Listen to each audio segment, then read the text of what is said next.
The Luminous Mind, episode 13. My main piece of advice is that you are enough. We have a tendency, especially women, to feel that we're inadequate. And the fact of the matter is that you have life experience and you have things that you've learned about and you have things that you're excited about. Even if you don't know everything, you know something. And that something is a gift that you're giving to your students, that you're giving to your children.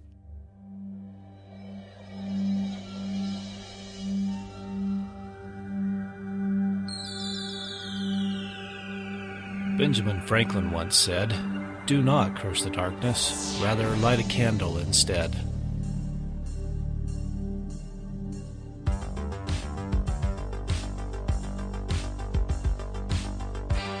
If you're ready to set your mind on fire, then prepare yourself for the Luminous Mind with your host, Rebecca Bowman.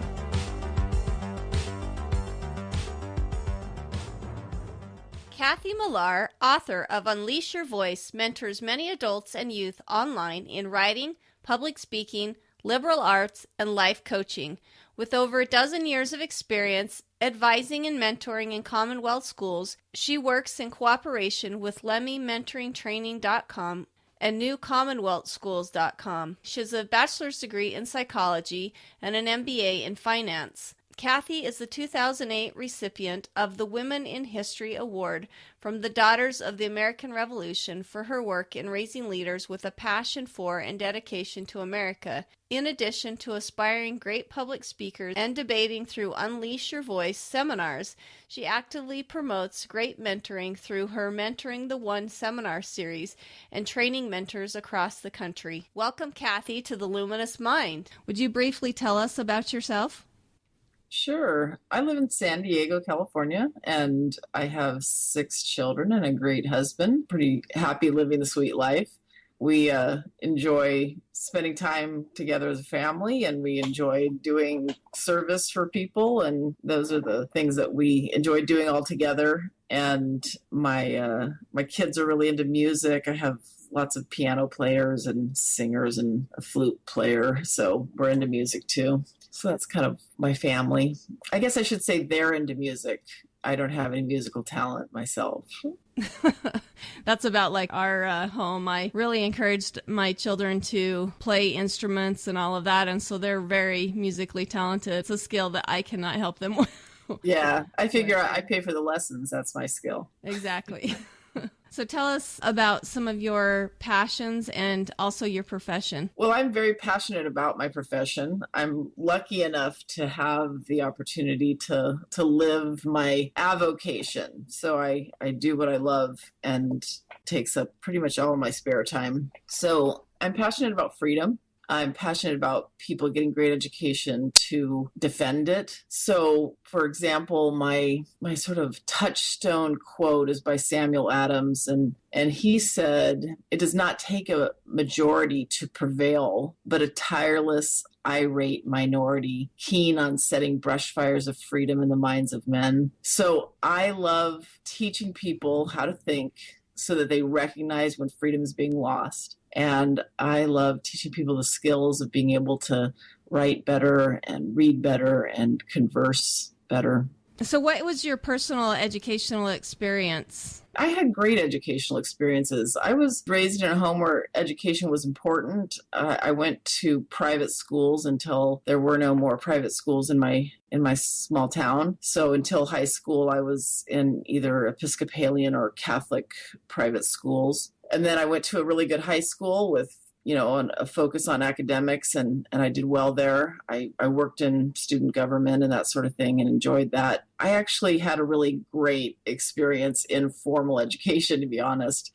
And then I went to college. I got a degree in psychology, and then I did a master's degree in finance. It's, an MBA in finance. I have a lot of experience in the, in the world of formal education, and I enjoyed it very much. But I really have a powerful feeling that it wasn't where my real education happened. Even though I learned great things there and I learned a lot of skills and I'm grateful for it, I don't think my real education started until I figured out that I didn't have the ability to think outside of what the right answer was. So I feel like the education that really matters the most to me is the education that I got through reading great works and having great discussions with other people. So is that how your educational philosophy changed over time? How did it evolve? Yeah, well, that's a great question. I had every intention of having my kids, go to school and have the great experience that I did. My oldest son was not supposed to go there. He had some processing problems. I don't really like to label children in their individuality, but he definitely had some learning issues, and he would have failed there. And so when I decided to homeschool him, it was not because I thought, homeschooling was so much better than any other way of educating. It was that I knew that's what my son needed. And then it became a family culture, when you're homeschooling and you realize the freedom that you have as a parent to teach not only the content, but the context of what you're learning about. So that's how I evolved from formal education to homeschooling. And then within homeschooling, I was drawn to Thomas Jefferson education because of that sense that I had a lot of years and I had some pieces of paper, but I didn't really feel educated. So that was sort of the evolution there. Great. And so with your evolution, it kind of happened because of the desire to give each individual child the education that they needed versus doing the same thing because that's what you'd been taught. Okay. Yeah. I was fortunate to have been exposed to homeschooling before I ever decided to do it or ever even thought I would do it. So it was nice to have a little bit of background, especially when I was doing it, because it was, I was homeschooling before it was cool.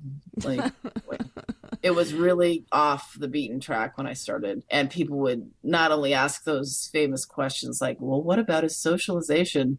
They would also ask questions like, well, what is that? Yeah. So it was really, really different. He's 23 now. Yeah, I should ask you, how long have you been homeschooling? Well, let's see. If you count the years when you're schooling your child from birth, it's been 23 years. If you count when I made the decision to homeschool, I guess it would be like 18. Okay. Yes, and a lot of people don't realize parents have been teaching children from the time that they leave the womb. And so sometimes as parents, we don't feel like we are qualified to teach. What would you say to those parents? Well, I think it's interesting how easily we have bought into this notion that we are not enough for our own children, that we require experts. And I think it has to do with the fact that we require experts in every part of our life. When I talked earlier about freedom, this is what I'm talking about. We lose our freedom when we consider ourselves inadequate to a task. And that's just not the American way. In the early days of America, we had a sense of individual responsibility. And certainly there was community and certainly there was, group efforts at education. And I'm involved in two of them in my own community, two similar kinds of schools called Commonwealth schools. So I'm not opposed to group teaching either. I think it's one of the things that's made our homeschooling experience amazing is the other influence of, other families. So anyway, the point I was trying to make is that when we believe in our own ability to educate our own children, we're actually saying, I take all of parenting. I'm not actually going to delegate part of my parenting responsibility to a nameless, faceless government. Well, and talk about mentorship and how important that might be. We definitely don't want to assume that we don't ever put our children in front of other people, but how would you go about choosing mentors for your children? That's a fabulous question because you really are doing that their whole life. My kids have had the opportunity to have some amazing mentors.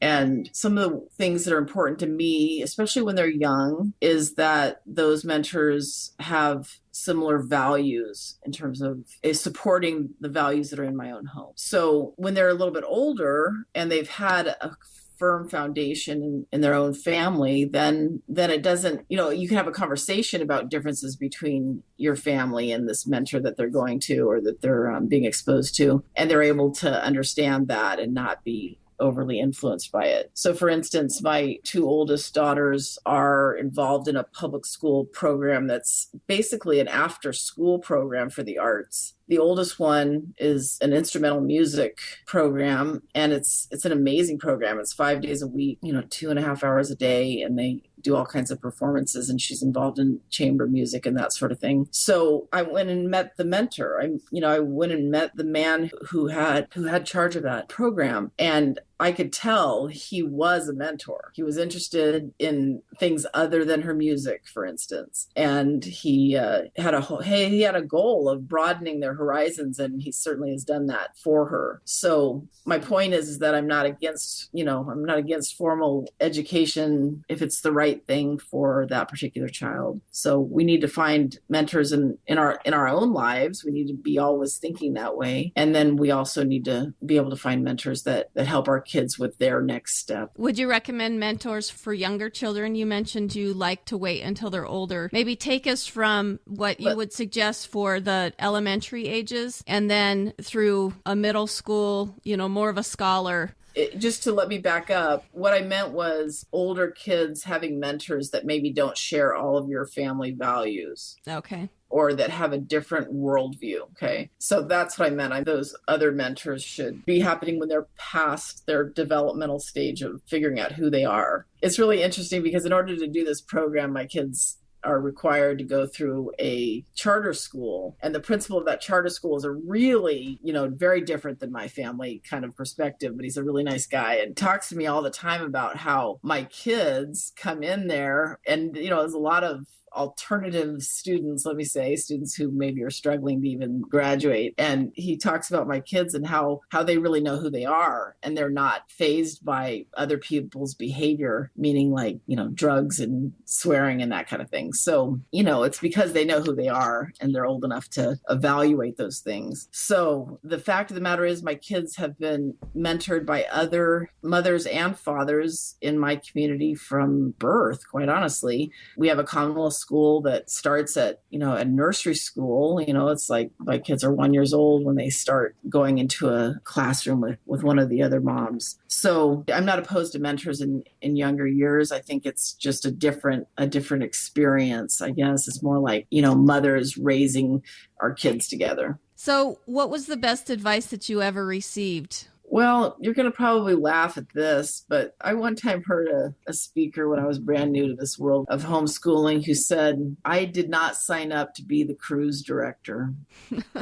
So, it's interesting because one of the things that I think burns out homeschool parents is the feeling that they have to give everything to their kids because we don't, as a general rule, delegate our parental responsibilities. It can be a little overwhelming. So I expect my kids to be able to, at appropriate ages, to be able to direct themselves. And I expect my kids to be able to be engaged in something all the time. We're a very low screen time, low technology family. And I think it creates children that can entertain themselves, quite honestly. It's not exactly schooling advice, but it is family culture advice to me. And them being able to take on the responsibility of their education, I think as parents in general, and then especially as homeschooling parents, sometimes we put that whole education on our own shoulders, but we really need to delegate that to our children because it's not, we've already learned, parents are always learning something new. Our responsibility is to educate ourselves, just like the same way our children's responsibility should be to educate themselves, right? Absolutely. And I say that all the time to them, whose education is this? So that they know that it's their responsibility. And I don't care what system you use, what method you use. Your kids are going to have gaps in their education. Just like when you got out of school, you had gaps in your education. And it doesn't matter if there are those gaps, if there has been instilled in that person both a desire to learn and also the ability to learn. So having kids that are self-sufficient in those kinds of ways is a very valuable perspective in homeschooling. Well, and to go along with gaps, I know that in my schooling, I learned certain things, but it wasn't until there was a place in my life where I had to apply that I actually went back and relearned it. And so do you feel like there's different times in a person's life where they're not necessarily ready for the information, and not that you don't give them that information, but they really absorb it when they have to have a place to apply that? Would you agree with that? Yeah, I think that ideally we're making the information relevant, but, as they're being exposed to it. But absolutely, we definitely are going to understand something better when the rubber hits the road. Exactly. So I'm going to ask you the socialization question. What do you think about socialization? What do you think it means to be socialized? Well, I think to be socialized is as individual as to be educated, quite honestly. I have children that run the gamut from, introverted to really, some of the most extroverted people on the planet, I think. So first of all, it's different for each child, just like education is different for each child. But I do want my children to be confident that they can express themselves. And that's where my professional world and my homeschool world collide quite nicely, because the value of having kids that are confident and being able to say what they think really can't be underestimated. I work with a lot of adults and mentoring them both in their own education as well as mentoring them in their homeschooling. But I'm amazed when I have a seminar. I do public speaking and debate seminars, and I'm working with the adults, and it's almost like group therapy. So many people either have a belief that nobody wants to hear what they have to say, or they have had some kind of a trauma that has made it almost impossible for them, or very, very difficult, I'll say, very, very difficult for them to stand up and say what they think. And I think that's a tragedy, because every single person, your children included, my children included, have a message to give the world. And if we don't give them the content of great education and exposure to great ideas and great people, as well as the skills to accomplish them, then we've failed them in that arena. So I use public speaking, and I start, speaking of different stages, I start with recitation. My younger kids memorize poems, and I'm not, super Nazi about it. I'm talking about like one a month or something like that.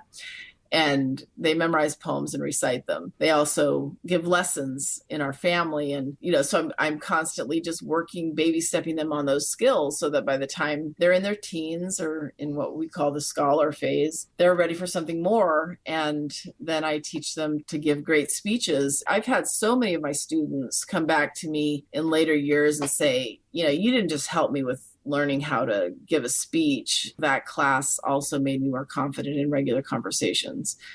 So that's part of the socialization, is being able to interact with other people and being able to have intelligent and uplifting conversation. And how do you think homeschooling actually assists children to be properly socialized in that way, to be able to discuss things with other people? Well, I think it starts when they're little, and any mother of small children knows that they ask a lot of questions. If I were to count the number of questions, my youngest is 9, if I was to count the number of questions she asks me a day, I'm sure it would be 30 to 50 questions. And of course, there's moments when you can't answer them and you have to put them off. But by and large, my job is to answer their questions. And if a child in a school setting had 30 questions to ask a day, they would be considered a behavior problem. And so it's just an interesting thing, right? We have the opportunity, and I think this is the most important things we can do, is to answer their questions. Even if the answer is,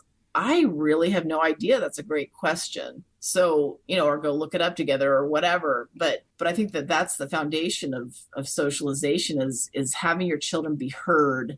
The interesting thing about that quality of your children being heard is that also makes them better writers. And very few people know that connection. When your children are asking you questions, or when your children are telling you a story or telling you about what happened at the park, and they're kind of going on and on and on, they need to be heard. They need to have the opportunity to express themselves and to be able to say what's on their mind, because that's part of their learning how to think, learning how to write, learning how to speak. So really one of the best things we can do for them is listen to them. Well, and when we listen when they're young, they'll talk when they're older, right? Don't you? Right. Absolutely. So, That's a great point. My now 23-year-old, when he was about 17, I was waiting and waiting for, the teenage rebellion thing to happen, and it just never did. And my friends were complaining to me about their teenagers and asking me, what do I do about this and what do I do about that? And I was like, I don't have that problem. And so one day I asked him, I said, so Adam, tell me, why is it that you've never rebelled? Teenagers are typically rebellious, and you've never rebelled. And he said, Mom, I learned a long time ago that you know more than I do. And I'm going to be more successful if I listen to you than if I don't. wow, that's pretty incredible. So I've kind of thought a lot about this. Do you feel like there's a difference between what we call a teenager and what we call a youth? Yeah, there's definitely some value in not calling them teenagers, because if you've ever read the book, sorry, I can't remember, it's by two teens that are twins, something about teen revolution or something like that. They talk about the teen word and where it came from, and it really is this modern phenomenon of time that's basically wasted between puberty and whenever the school system is done with you.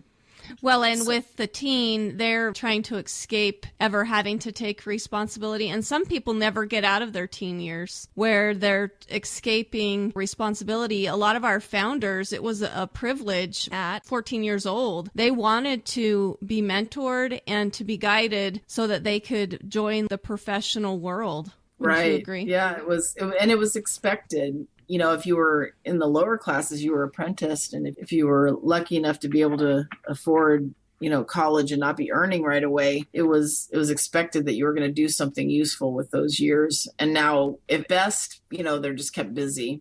Yes, exactly. So what are the biggest obstacles that you face, or that you think homeschoolers in general face? I would say that most of the obstacles have to do with our expectations. If we get discouraged, it's because we expected more of either ourselves or our kids. And I think having some thoughtful considerations about what those expectations are and individualizing them to each of your children is valuable in preventing yourself from getting discouraged. I think, having done this for so long and seeing that the end results are not what they look like in the early years, let me just say that. Exactly. My kids, every single one of them, I think I deserved at least one early reader, but every single one of them is a late reader. And I see a lot of, comments on Facebook groups and that sort of thing about, oh, my child isn't doing this or that or the other thing at this age, and they want somebody to tell them that it's okay. And I guess I've already learned the lesson that it's already okay. My 14-year-old said to me, yeah, I used to feel like I was so dumb because I couldn't read. And the other kids in my Sunday school class could read their scriptures and I couldn't. And she said, now, these same kids, right? She's grown up with them. She said, now I'm a better reader than any of them. Yeah. When it's not pushed and they pick it up on their own, sometimes they end up loving it versus feeling like it's a chore. Exactly. So I have succeeded in the goal of having 6 kids that love books. And that's saying a lot when, 2 of them would be labeled in the school system. They would be labeled as learning disabled. So yes. So we're going to take a break, and when we come back, we'll hear more about Kathy's successes. If you would like to see your business grow, then contact us at The Luminous Mind for advertising space on theluminousmind.net or on the podcast, The Luminous Mind Podcast.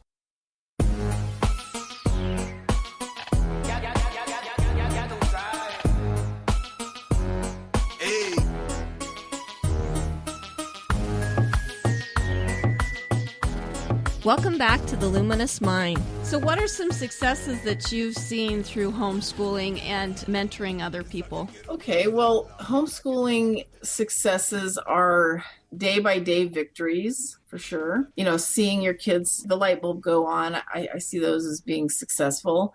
I also, I've talked about my oldest son a couple of times because it was such a challenge to have him first. He didn't read until he was 12, which is way outside of the range of normal, even for people who are less rigid. But he is about to graduate from college, and he speaks fluent Russian. Wow. And he's a stand-up kind of guy that values duty and values family. So I consider those successes. As far as successes in my mentoring, I would say the ones that are most fulfilling to me are when I help somebody overcome a challenge that is keeping them from their potential. And I know that's really, really broad, but it really can look like a wide variety of things. Sometimes I'm working with a youth and their struggle is to, keep their motivation up, or to manage their time, or to gain a skill that has seemed hard for them. So sometimes it looks like that. A lot of times I mentor a lot of adults, and a lot of times it has to do with helping them realize that what they saw as a limitation was really just an old script that they had going on from whatever experiences that have happened in their lives. And so it's interesting because I do a lot of life coaching, and that wasn't what I started out trying to accomplish. But I started to find out, just as I said earlier about public speaking, a lot of people have, this intense fear of it. It's not about teaching the techniques. I mean, that actually can be done pretty easily. It's more often this, getting over the belief that nobody wants to hear what you have to say. The message inside of you isn't worth hearing. Okay. So it's the same kind of thing with like mentoring other mentors. Sometimes they don't think that they're enough, that they have what it takes to, mentor this class. I'm a trainer for LEMI, which is the Leadership Education Mentoring Institute. And we train mentors to teach scholar projects, which are classes, but they're more than classes because they're kind of all encompassing in terms of all the academic areas. And yes, I do have to teach them how to teach the class, right? I do have to teach them, the nuts and bolts of the curriculum, if you will. But often the more important thing I'm teaching them is the belief that they are enough, that they have what it takes to really help their students take the next steps in their lives. And that's what I find to be the most fulfilling successes that I have, is when I help somebody overcome those kind of self-limiting thoughts and attitudes. That's great. And with mentorship, I kind of want to throw in, to be a great mentor, I think you need to, first of all, be a good listener. And every class that you mentor takes on a life of its own, depending on what the students, where they're at and their own individual needs. Would you agree with that, or? Absolutely. Sure. I've had 6 different groups of kids taking the same class. It's called Quest, Leadership and Thinking class, really is the best way to describe it. And absolutely, the dynamics of the group are different with each group, and so are the needs. And so I'm never a slave to my curriculum, and I don't care if that's in my home or in my classroom.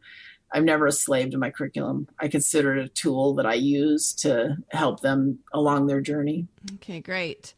So what are some personal habits that help to make you successful? Well, the ability to focus my efforts on the project at hand, I think has been very helpful. And also being able to juggle, I guess, a wide variety of different hats. Every parent wears multiple hats, and those change at different times, which ones are most needful. But I think that ability to do that has been probably my strongest suit. So learning flexibility. Oh, absolutely. Yeah, absolutely. We have to be flexible, and we have to be in tune with what's, what the real needs are. Because sometimes you can be distracted by academics. Quite honestly, you can think that the math is more important when sometimes it's not. It's the relationship. Yes, exactly. And maybe if you build that relationship, some of the learning difficult subjects like math will come later. Mm-hmm. Do you agree? Yeah, and understanding their their own thinking styles is part of that. If you have a right brain child that's really creative, chances are they're going to be slower on those math concepts. They get those things, they understand those things later. Great. So what is the one thing that you're doing with your students that you're most excited about, or with your mentors in general? Wow, that's a really tough question because there's just so many things that I'm excited about. I'm currently I'm helping to lead, there's 3 of us, a group of students to Europe. So I'm pretty darn excited about that. Oh, that would be really fun.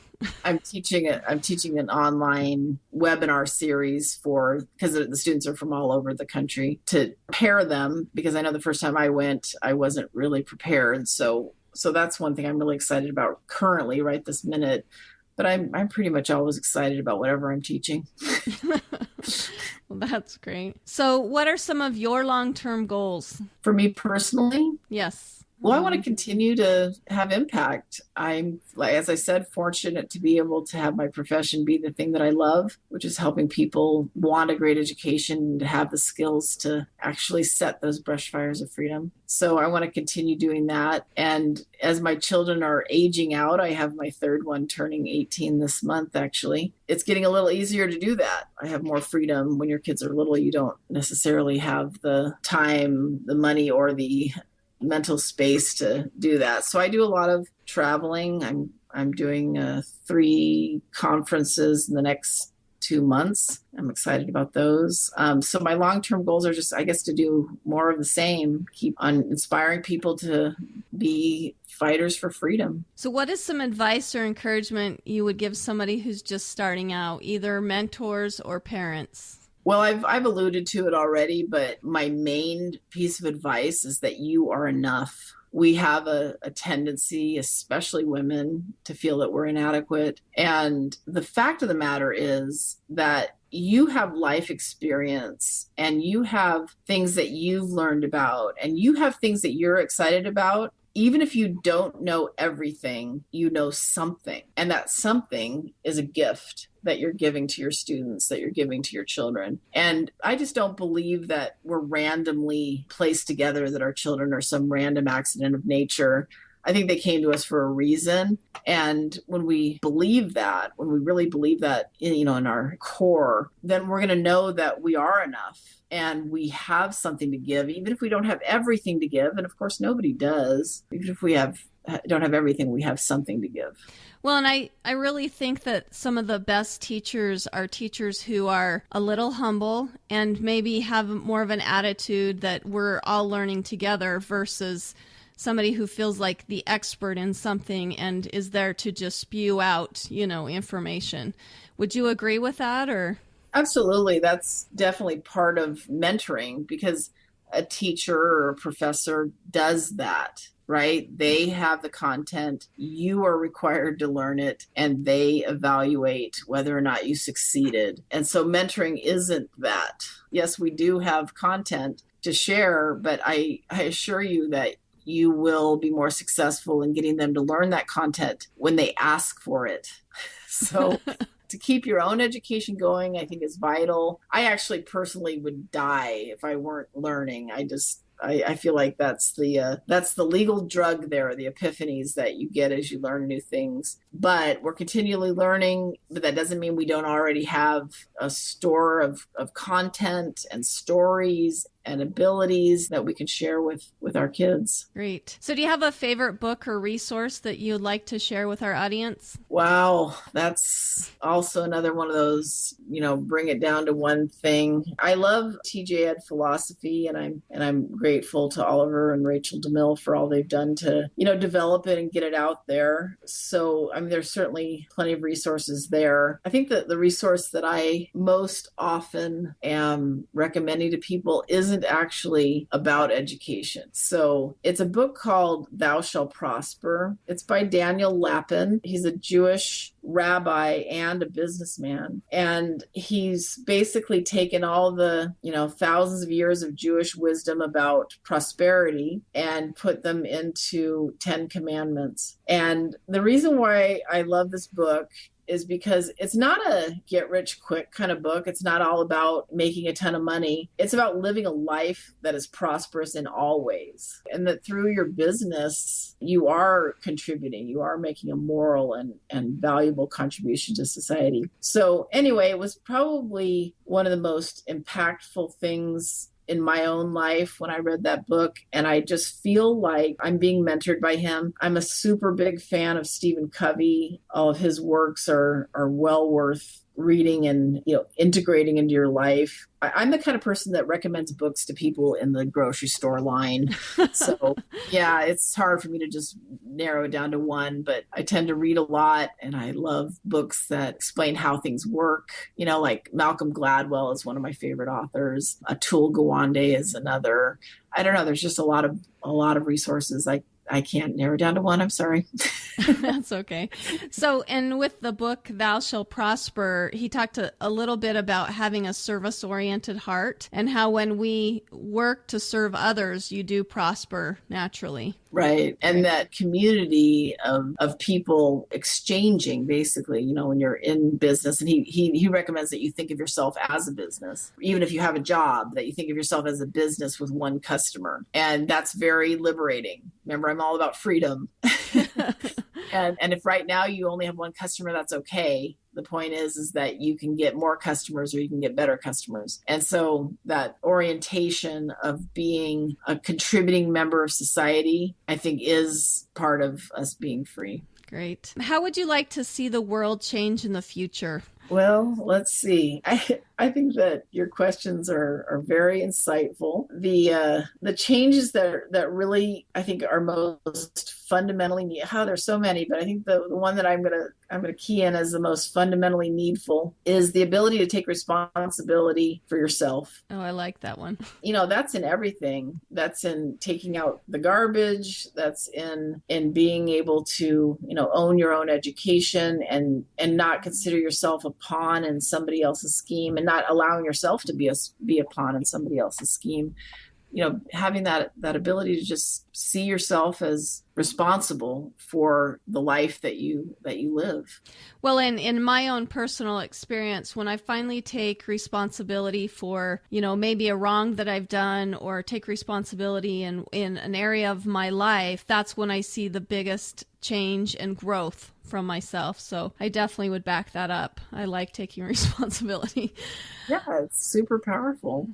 So before we say goodbye, would you give us some parting words of advice, or maybe a favorite quote, and then how we can connect with you? Absolutely. So one of my favorite quotes is by Winston Churchill. And he said, "To every man, there comes a time when he is figuratively tapped on the shoulder and offered the chance to do a very special thing, unique to him and fitted to his talents. What a tragedy if that moment comes and finds him unprepared or unqualified for what would have been his finest hour." Oh, I really like that. Who is that by again? That's Winston Churchill. And that's the corollary to the Adams quote I shared earlier, because if we do prepare the tireless, irate minority with both the ability to see freedom and the skills to set the brush fires of freedom, then they are going to be ready for their finest hour. And if we don't, then they may not. Now, granted, they may. It's hard, it's not like an all or nothing kind of a thing. They could be prepared on their own. But I do think we help students when we stretch them and when we give them what I call crucible experiences that grow them in ways that, reading a book can't. And those kinds of experiences take some effort. I'm about to watch 4 of my students do a Supreme Court simulation where they'll be arguing Roe v. Wade, 2 of them on each side, and they'll be in basically a Shark Tank while lawyers, practicing attorneys, are asking them questions to defend their position and to defend their argumentation. It's a kind of growth experience that can't come through reading a book about the Supreme Court. So I think we prepare our students for anything when we give them opportunities like that. I'm not saying that that's the only one, but opportunities like that help them to grow and stretch themselves in ways that they couldn't even imagine. So when you take those 2 quotes together, sort of encompasses,